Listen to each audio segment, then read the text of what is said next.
महत्वाची बातमी संगमनेरमध्ये 9,500 बोगस मतदारांची नोंद असल्याचं बाळासाहेब थोरात म्हणतायत। अनेक जण दुबार तर काही स्थानिक नसलेल्यांची नावं असल्याचंही थोरातांनी म्हटलंय। निवडणूक आयोग बनवा-बनवीचा प्रकार करतय का ही मनात शंका असल्याचंही बाळासाहेब थोरात यांनी बोलून दाखवलंय। संगमेर मतदारसंघामध्ये 9,500 तालुका आणि संगमेर मतदारसंघात 9,500 दोष आम्ही दाखवून दिले।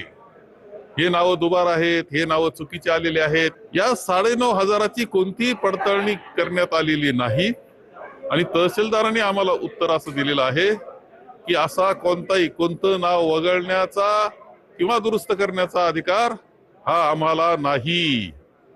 एका बाजूला तुम्ही असं सांगताय की आम्ही आदेश दिलेले आहेत, चुका दुरुस्त करणार आहोत, दुसऱ्या बाजूला म्हणतात की आम्हाला अधिकारच नाही।